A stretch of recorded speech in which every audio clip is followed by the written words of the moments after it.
The following content is sponsored by Dan Hamilton and Company at Keller Williams. The real estate market has been crazy for the past couple of years, but what about 2022? Should we expect things to slow down or kind of stay that fast pace?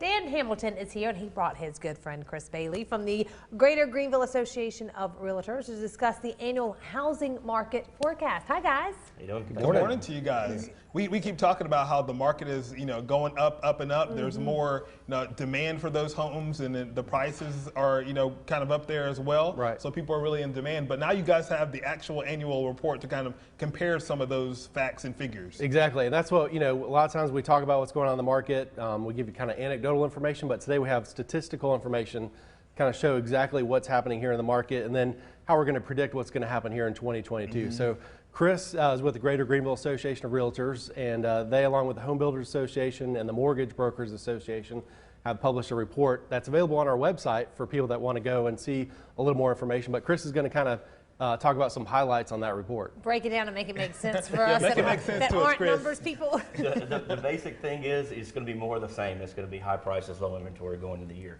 The mid-level markets like Birmingham, Augusta, Chattanooga, Greenville, they are absolutely on fire. People are moving here. They're relatively affordable.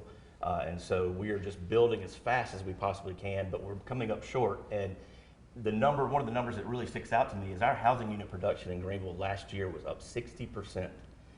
And to really put that perspective, that is more than the 5 Midland counties combined. Wow. And it's not even close. Wow. It's more than double. So people want to live here. People are moving here.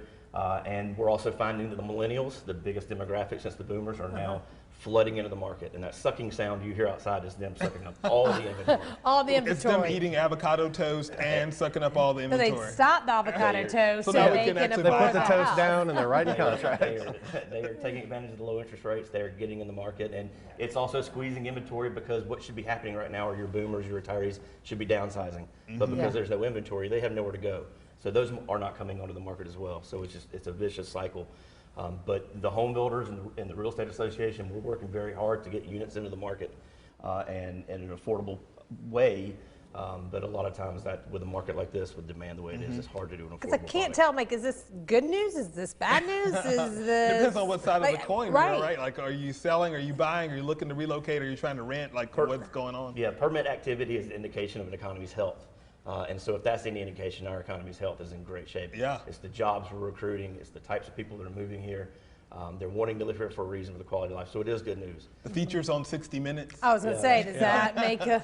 I'm sure you guys got some calls of like, The Google search went way interest. up right Yeah, after right. that. So, so we are a very healthy market, very healthy market. We're getting a lot of attention. Yeah. And people don't realize the number of jobs that are associated with real estate between the contractors, the home builders, plumbers, HVAC, the closing attorneys, the realtors.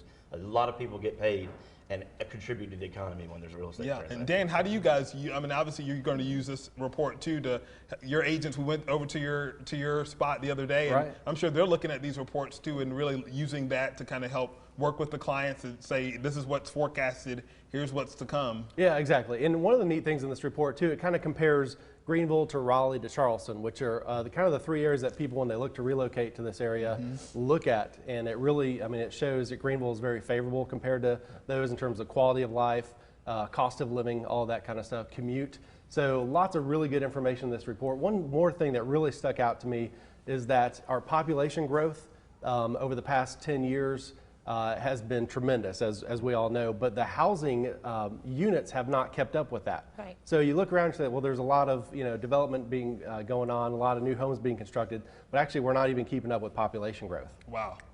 What advice would you have? Because think about when you were just starting a job and you're looking for your first house. You kind of get that starter house with intentions of like, all right, once we have our first or second kid, then we'll move. Well, it's kind of scary now if the inventory's not there. Should you still look for those starter houses, or maybe try to look for something that you can stay in longer? Yeah, I think the one thing to kind of the takeaway is this is not going to last forever, right? Real estate's a cycle, and so I think what you want to do is make sure as a first-time buyer you can buy what you can afford, and make sure you don't bite off more than you can chew. You don't want to be what we call house poor. Right. So yes, you want to look ahead a little bit, but also don't overextend yourself, and also just understand that Greenville is a great place. We're going to see tremendous growth over the next few years. So, wherever you can buy, and be patient, find that right house that's really going to work for you. That's great information. Great Yeah. information, because being house poor, there's nothing quite like that. 'Cause Right. You can't go anywhere. You just have to enjoy. Everybody come over to nothing my house, but the house. but you got to bring food and drink. Yeah, bring some You can't- chips. Maybe bring a rug or something like that. Yes. Dan, you guys are going to make this report available on your website so people can go through there and look at all the different stats. and everything? Exactly, yeah. mygreenvillehome.com /blog, and that's our blog site where we have actually a lot of our stuff that we do with you guys and the radio, and they can just go on there, download it, see for themselves. Awesome. It's great.